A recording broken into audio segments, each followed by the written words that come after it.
O tema nesta manhã é levante a sua família.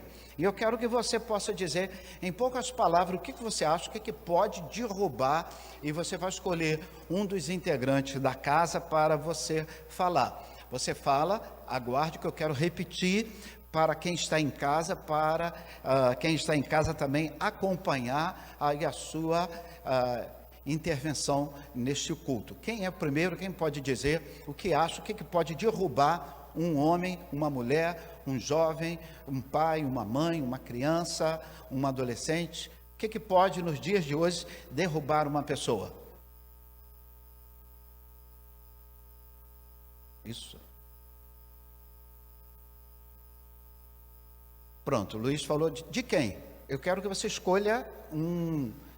você está falando do homem, vamos dividir, eu quero que você fale do homem, da esposa ou do... o que pode derrubar a esposa, a mãe, dentro de casa? O que pode, aí uma mãe pode falar, o que pode derrubar o pai, o chefe de família, um homem, e um adolescente também, um jovem pode falar também, o que pode derrubar os seus pais?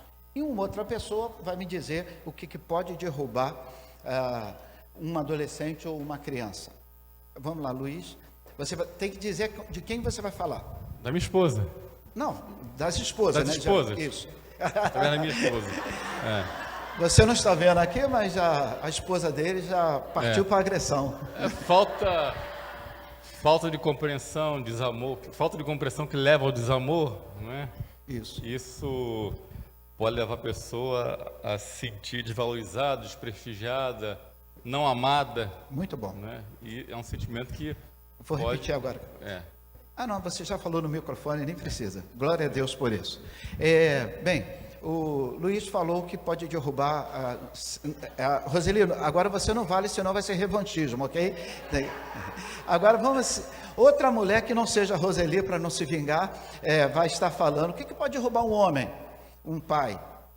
Dalva, pega leve, eu sou pastor da igreja. Ai. Ó, pastor Heraldo até corre. Eu vou falar de você. O que pode derrubar o meu marido é falta de alimento para os filhos. Ele fica muito desordenado, Ele realmente, quando realmente não tem o que colocar na mesa, ou então ainda temos que ver o que botar na mesa, ele fica muito caidinho. Deixa eu fazer aqui uma defesa para mim. Passei fome na infância, então todo mundo que passou... Boa, Luiz, boa. Bem, agora, vamos lá, um jovem, o que pode derrubar os seus pais, ou um adolescente? Olha, silêncio. Nada derruba um pai, nada derruba uma mãe, é isso? Ok. Então, um pai, se vinga deles agora, eles não falaram nada. O que pode derrubar um jovem ou um adolescente? Nada pode derrubar um jovem ou um adolescente, nem a malcriação, nem chegar tarde, nem a falta de estudo, nem nada. Não, ô irmão, pastor, ela está lá em cima, já fica difícil. Aqui embaixo, espera aí. Uma coisa que eu acho que pode derrubar os jovens é os pais criticar muito mais do que elogiar eles. Boa, olha, puxa vida, prazer tê-la aqui nessa manhã. Quem falou foi a irmã Ivoneide. Adele, fala daí que eu vou repetir.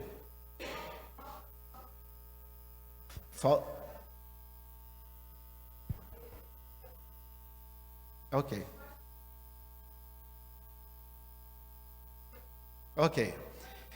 Então nós vamos encerrar aqui, só faltou o jovem adolescente, que eu acho que nós não temos aqui, e não se expressaram. Pastor, fala a sua opinião. Vamos, não, o irmão agora merece. O senhor correu aí para derrubar o pastor, pena que a irmã Marlene não está aí. O exemplo é importantíssimo. Nós estamos sendo observados. O adolescente está observando o jovem. Se o jovem está no caminho do Senhor, amando o Senhor, envolvido com o reino, o adolescente, eu vou por esse caminho também. Olha, Deus está abençoando a vida dele. Então, o exemplo. Nós estamos vivendo um tempo, irmãos, em que nós estamos tão carentes de exemplos. A gente escuta tanta coisa ruim de esposa, de esposo, de adolescente, de jovem, de adulto. E nós estamos carentes de bons exemplos para nos animar, para a gente caminhar com mais força.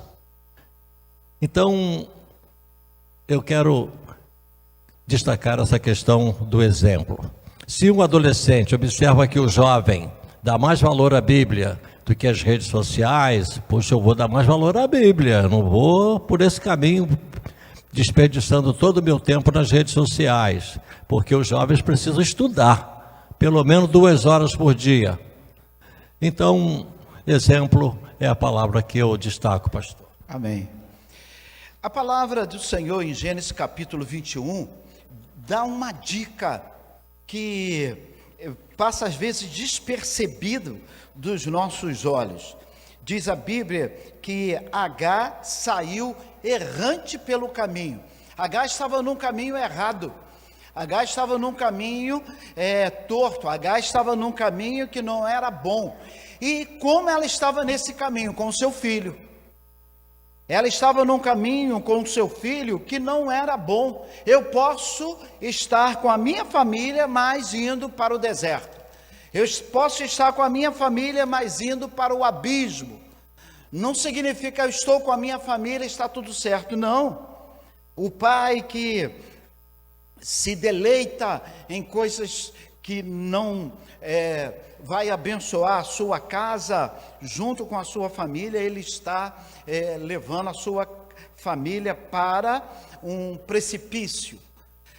Deus, ele começa sempre nas pequenas coisas, e ele começa, o salmista Davi disse que eu não tinha forma, eu era uma massa no útero da minha mãe, e o Senhor já me visitava. O Salmo 139, verso 13 e 16, diz que além dele me visitar, os meus dias não existiam ainda, e o Senhor já havia escrito os meus dias. Como é difícil, irmãos, aceitar esse conceito que Deus está no controle, que Deus tem o controle da minha vida, porque os teólogos de plantão vão me dizer, não, mas o homem tem liberdade, o homem tem livre-arbítrio. Sim, o homem tem liberdade, o homem tem o livre-arbítrio, mas o Senhor mostra o caminho. Ele mostra o caminho. O desejo do Senhor é que eu ande pelo caminho que Ele tem para a minha vida. Gênesis capítulo 9, verso 7, o Senhor deixa uma ordem para a primeira família: cresça e multiplique. Cresça e multiplique, porque isso seria possível? Porque o verso 19 diz: vou fazer uma aliança com vocês. Gênesis capítulo 9, verso 7, o Senhor fala para a família: cresça e multiplique. Lá no verso 19, eu vou fazer uma aliança com você. O tema nessa manhã que eu gostaria de falar sobre alguns minutos é sobre essa palavra que o anjo disse para Agar. Disse a palavra: Deus, porém, ouviu a voz do menino, e o anjo de Deus chamou a Agar desde o céu e disse: não temas, porque Deus ouviu a voz do menino aonde ele está. E aonde ele estava? Num caminho errado, num caminho torto, num caminho que não era o caminho certo para que ele possa estar. Você pode estar dentro de um prostíbulo, e ali naquele prostíbulo você se arrepende. Você pode estar ali naquele lugar, e se você se arrepender, se você clamar, o Senhor vai te visitar naquele lugar. O Senhor visitou a Jonas quando ele estava dentro da barriga de um grande peixe. Para o Senhor não existe empecilho. Ele vai aonde existe um coração quebrantado, aonde existe um coração contrito. O Senhor, não existe obstáculo para o Senhor. Aonde Ele chega, Ele muda a situação. Para Jonas, o peixe teve que vomitar. Para um homem dentro de um prostíbulo, para uma mulher no meio de uma situação incômoda, de uma situação perigosa, o Senhor vai levantar e vai tirar da onde está. A Bíblia diz que o Senhor olhou para Agar e disse: levanta, levanta o menino, segura-o pela mão, eu vou fazer desse menino um grande homem. Por que Deus precisava de Agar? Porque Agar era sua mãe. Por que Deus precisava de Abraão? Porque Abraão era o seu pai.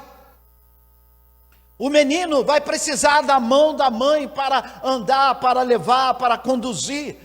O menino vai precisar da mão do pai para levar, para conduzir. O Senhor já tinha o propósito, o Senhor já tinha o que Ele queria na vida de Ismael. O Senhor disse que Ismael seria um homem grande, seria um homem abençoado, um homem príncipe aonde ele estivesse. O Senhor já tinha profetizado, já tinha palavras de bênção na vida desse homem, mas precisava de uma mãe, precisava de um pai para conduzir essa criança dentro dos propósitos de Deus. Irmão, se não houvesse o pai e se não houvesse a mãe, os planos de Deus falhariam. Não falhariam, mas o Senhor levantaria um outro para resolver aquela questão, porque Ele tinha propósito na vida de Ismael. Eu quero dizer para você que quando Deus me dá a oportunidade de pegar a mão do Jonatas e conduzir a mão da Lília Cristina, a mão do Tiago, a mão da Dalva, minha esposa, e conduzir, isso, irmãos, é um privilégio que o Senhor está me dando. Quando você tem a oportunidade de colocar o seu ombro debaixo do ombro da sua esposa e caminhar com ela e ajudar ela e incentivá-la, é uma grande oportunidade, porque o Senhor já tem propósito na vida dessa pessoa, e o Senhor pode te usar para se cumprir o propósito que Ele tem na vida dessa pessoa. Irmãos, que bênção é ser usado por Deus para abençoar. Que bênção é ser usado por Deus para fazer algo, produzir algo. E como eu posso levantar minha família?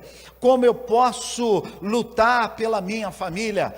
A Bíblia conta a história do rei Davi. O rei Davi, ele chega de uma batalha, e quando ele chega, a Bíblia diz que os seus homens haviam sido, as suas mulheres, os seus filhos, ele estava em Ziclague, e as mulheres e os filhos haviam sido aprisionados.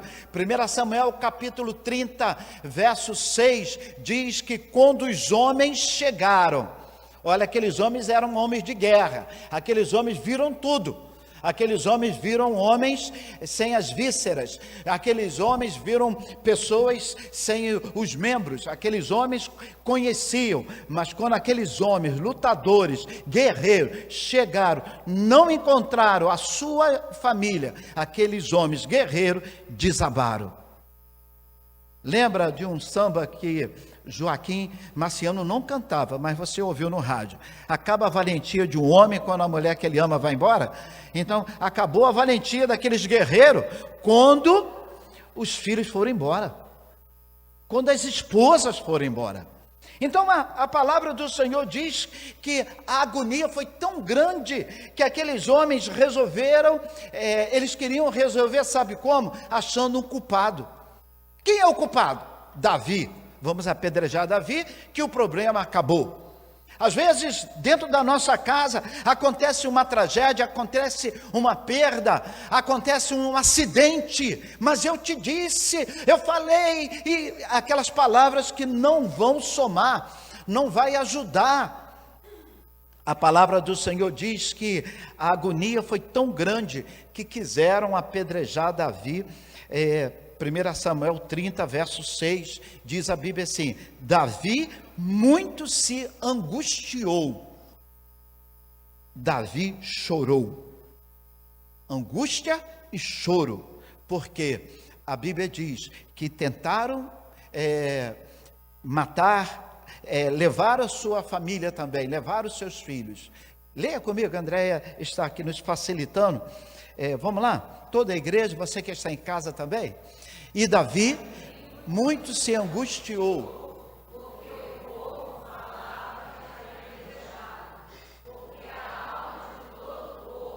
Estava em amargura, cada um por causa dos seus filhos, das suas filhas. Todavia, Davi se fortaleceu, seu Deus. Irmãos, a angústia foi por causa do filho e por causa da filha.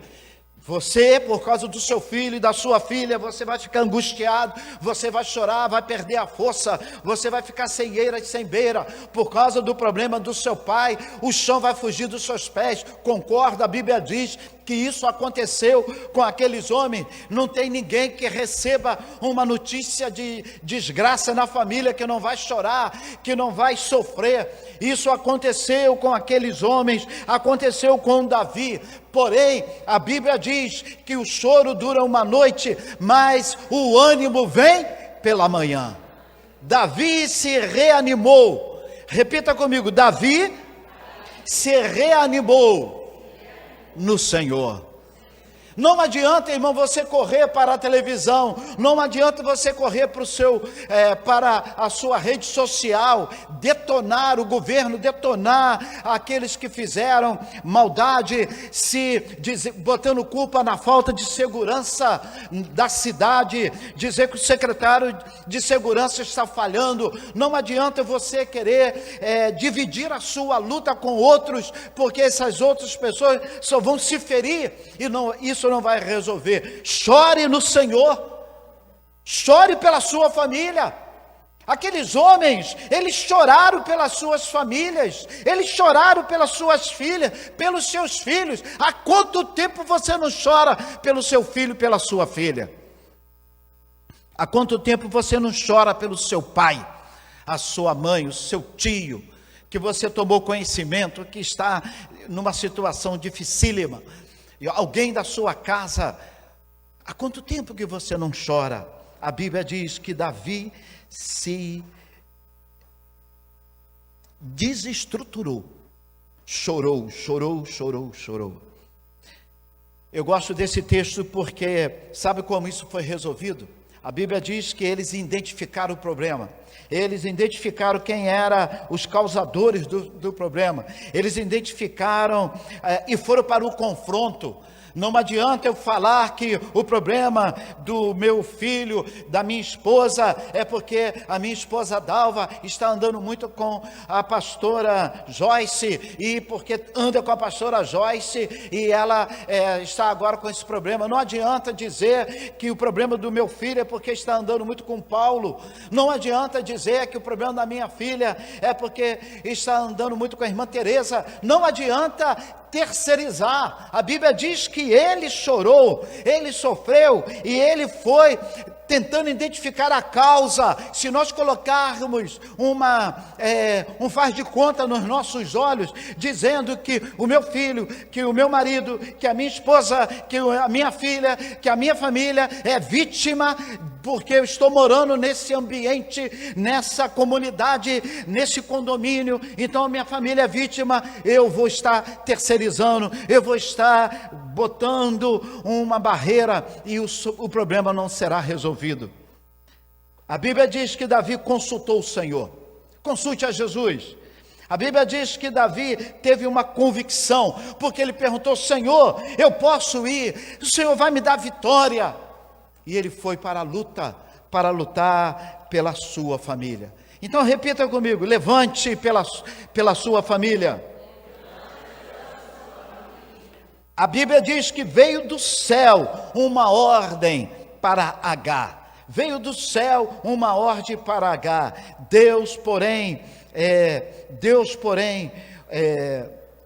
ouviu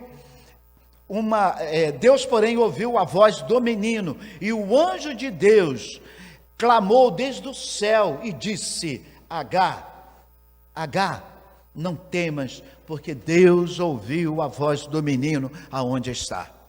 Deus ouviu a voz desse menino, dessa criança aonde está. Irmãos, a Bíblia diz que Agar chorou, e a voz que Deus ouviu foi a voz do menino. Agar chorou, e o Senhor ouviu o choro sincero de uma criança, numa alusão em que o Senhor habita onde há sinceridade de coração, onde não há maldade, ali está o Senhor. Agar era uma serva de confiança de Sara, ou Sarai. Aos 75 anos, Deus já havia prometido um filho a Abraão.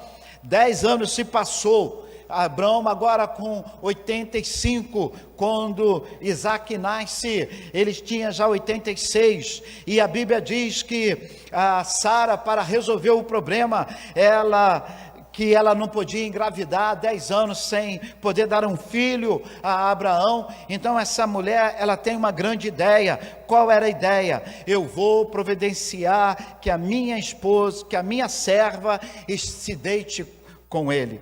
Irmãos, a Bíblia diz que Ismael nasceu, e o apóstolo Paulo fala em Gálatas 4:28, que o Ismael nasceu de um esforço humano, ou seja, Agar, em um esforço humano, tentou resolver o problema. Só que com o nascimento do Ismael, com a gravidez lá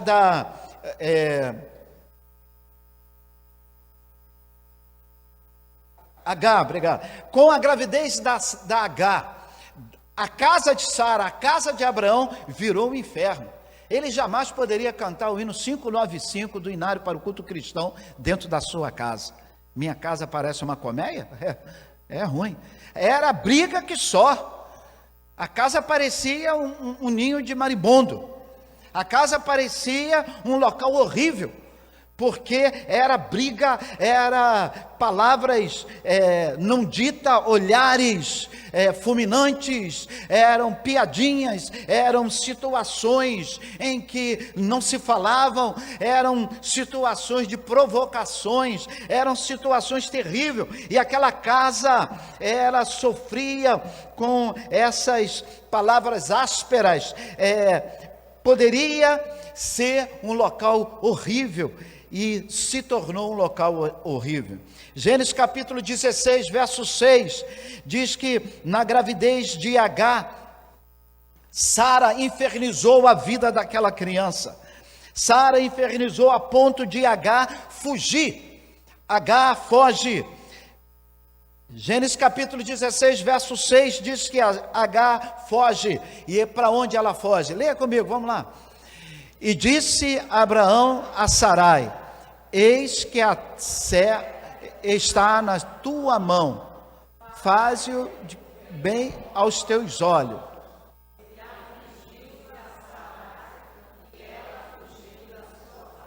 E afligiu, e humilhou, e bateu com ímpeto nessa mulher, sem ser fisicamente, mas através das palavras, a ponto dessa mulher grávida, ela fugir para o deserto.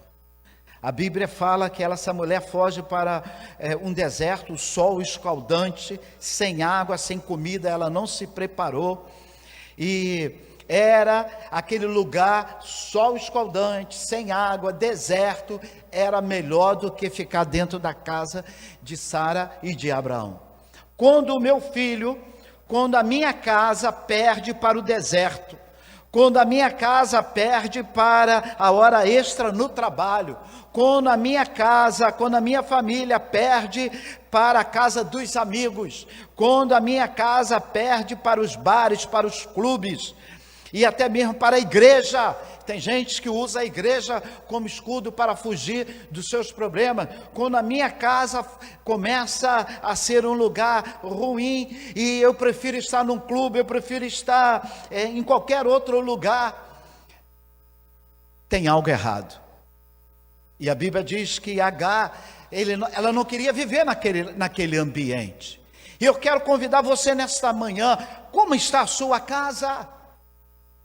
Nós estamos cantando aqui durante o mês, minha casa parece colmeia, minha casa parece colmeia.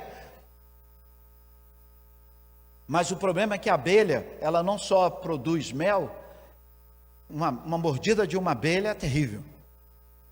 Então, como está a sua casa?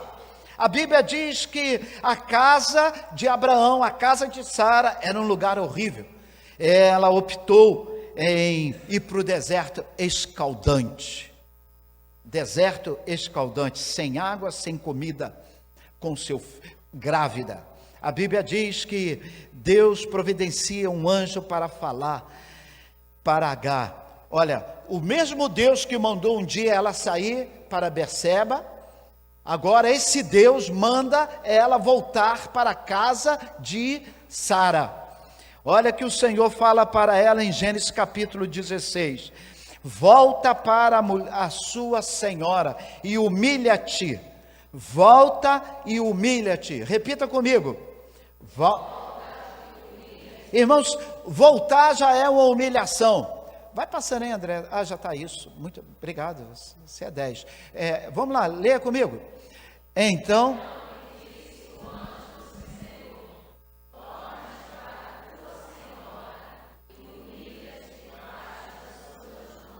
Então volte para a sua senhora e humilha-te. Irmão, só em voltar já era uma humilhação. Mas ela estava falando, se sujeite à sua senhora. O Senhor estava dizendo, isso é provisório, Agar. Agar não estava entendendo, porque Deus tinha propósito com o seu filho, Deus tinha propósito. Então, nesse momento, coma esse sapo, engulha esse sapo, chupe essa bala de anis. Nesse momento, humilha-te, segure tranco. Às vezes nós queremos fugir, nós fugimos do trabalho porque temos um chefe, uma chefia que tem tirado a nossa paz. Queremos fugir da igreja, queremos fugir da nossa casa, queremos fugir. A Bíblia diz que que Agar não resistiu e fugiu, mas o Senhor disse para ela, volta, não é tempo de sair, continue, eu tenho propósito na sua vida. Irmãos, até mesmo debaixo da humilhação, Deus tem propósito. Deus tem propósito, a minha vida está nas mãos do Senhor. Se isso está acontecendo, eu tenho que passar por esse momento, por essa dificuldade com o Senhor. Eu tenho uma tia que foi dado um diagnóstico, achando que era uma pedra na vesícula, e levaram para o hospital e viram a irmã da minha tia Dora. Ela só tem são duas, Dora e essa minha tia Antônia, e quando foi ver lá no hospital, não era pedra na vesícula, era um câncer já agressivo, já tomando tudo, e os médicos disseram que não tem mais jeito, tem que ir para casa e fazer os paliativos até morrer, não tem jeito, 92 anos já também. Então a família estava vivendo essa situação, esse momento de dificuldade, e eu estava falando com a minha prima ontem, olha, passe por esse momento, passe com louvor. Como isso? Passar com louvor, não murmure, passe glorificando a Deus por tudo que sua mãe fez, passe glorificando a Deus pela oportunidade que vocês estão tendo de cuidar da sua mãe, passe glorificando a Deus porque o Senhor providenciou um hospital. Irmãos, hospital em Acari, eu fui ontem com Dalva, eu fiquei, como é o nome, Dalva?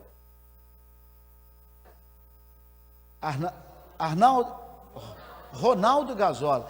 Que hospital, eu fiquei de queixo caído.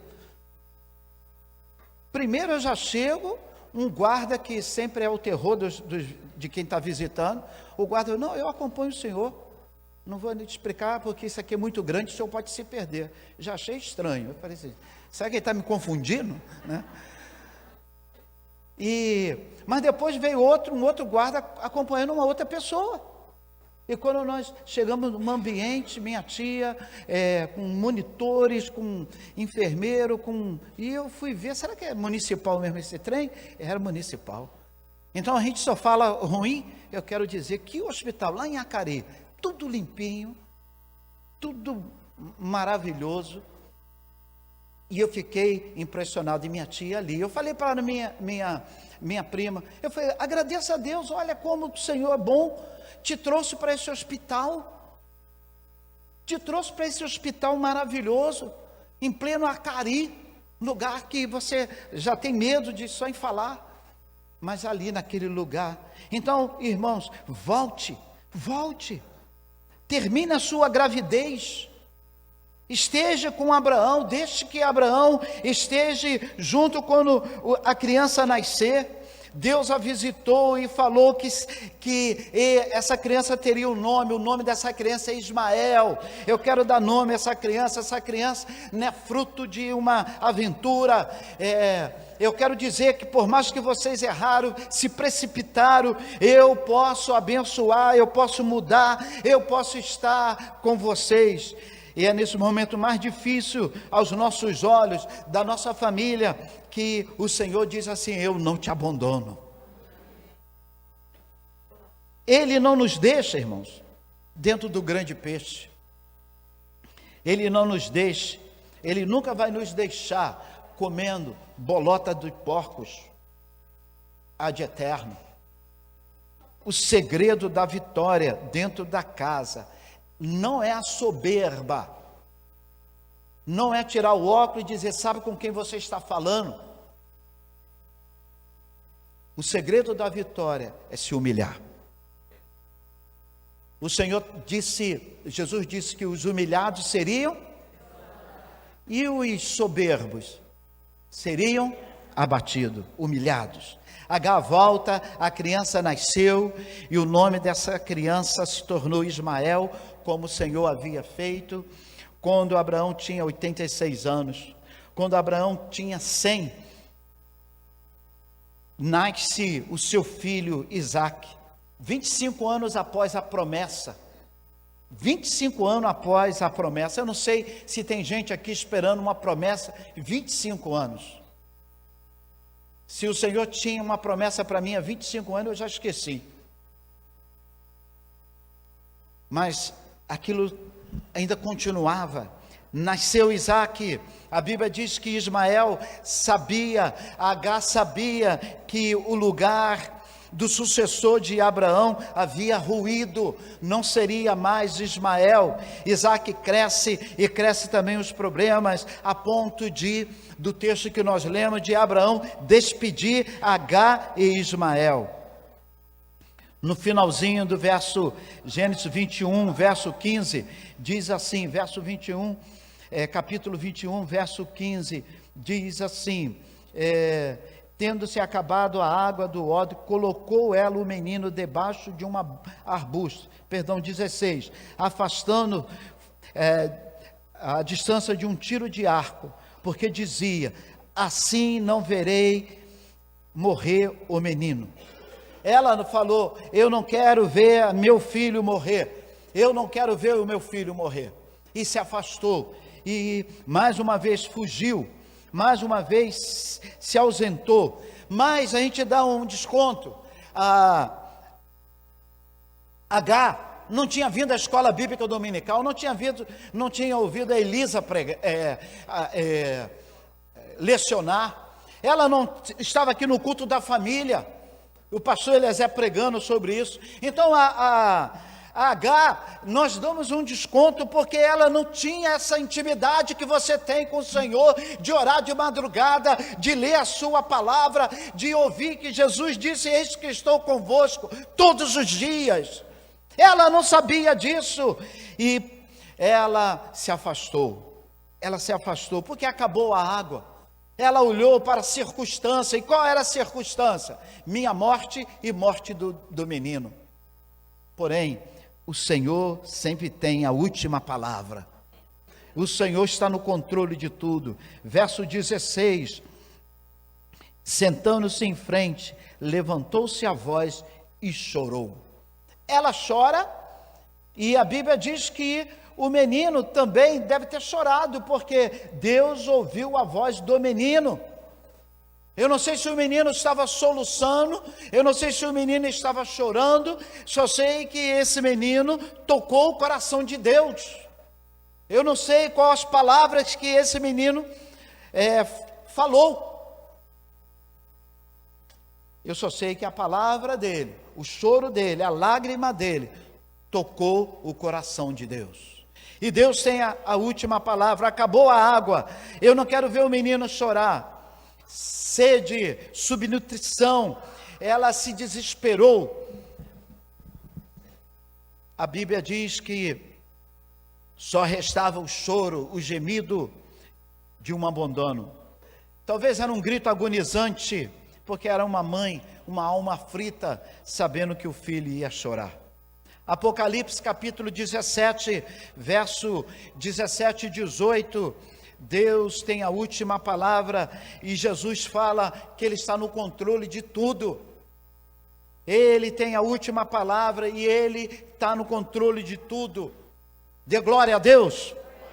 A sua família está no controle de Deus. A sua família, o Senhor tem controle. Segundo lugar, Deus irá providenciar alternativas.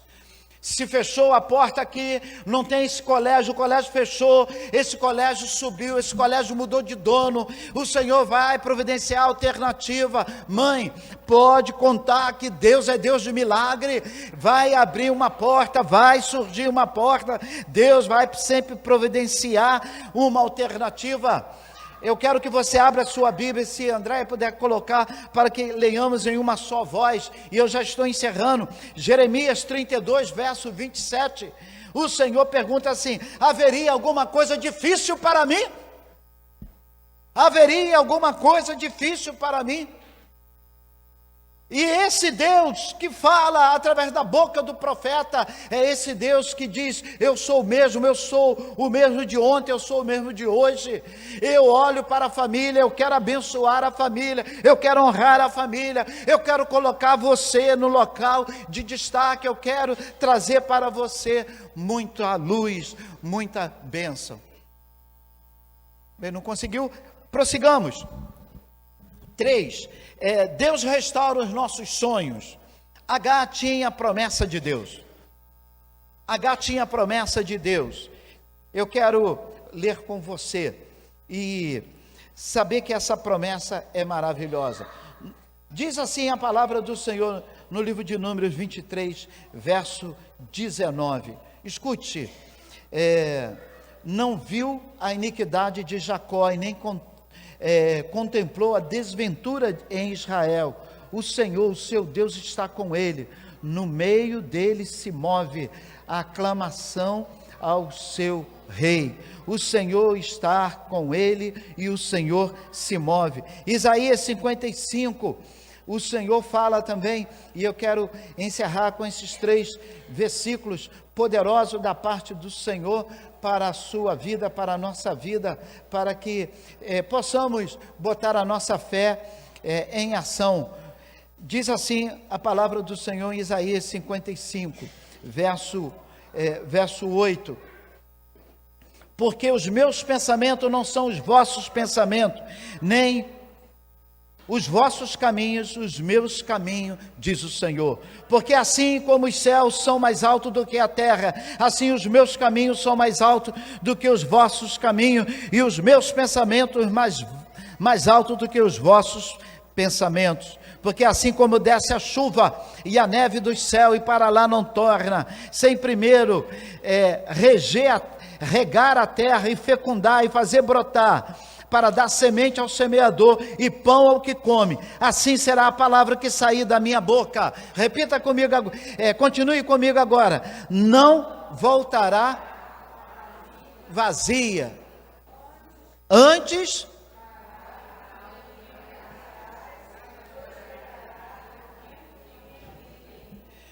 nessa manhã eu quero dizer para você: a palavra não volta vazia. E que palavra o Senhor tem para você nessa manhã? Que palavra o Senhor tem para você nessa manhã? Levante a sua família. Levante a sua família. Que o Senhor complete essa palavra em nossos corações e que você possa fazer um desafio aí no seu coração e que você possa levantar a sua família. Não estava no script, mas estou vendo Joaquim aqui e eu não posso abrir mão. Sempre que nós temos Joaquim aqui, gostaria de convidá-lo para ele louvar a Deus. Te peguei aqui de improviso, pedi o Jonas para me ajudar, pegando aí o CD dele, Jonas. Aí está no último banco aí, irmão Joaquim. E pedi aí o diácono Paulo para ajudar Joaquim a vir aqui à frente. E nós queremos encerrar esse culto glorificando a Deus pela sua casa, pela sua vida. E se você esqueceu de tudo que o pastor falou, lembre, eu preciso levantar a minha família. Eu preciso levantar a minha família. Por quê, irmã Graça? Por quê, irmão? Ela não ajuda, ela olha para baixo, ela olha para o lado. Depois da Carminha? Depois da Carminha? Prazer, pastor Eliezer. O Senhor está dizendo assim, eu quero que você levante a sua família. Mas pastor, eu estou aqui, minha família está longe. Ore pela sua família, levante a sua mão, abençoe a sua família. Não desista da sua família, porque o Senhor tem propósito com a sua família, amém? Que o Senhor complete essa palavra. Joaquim.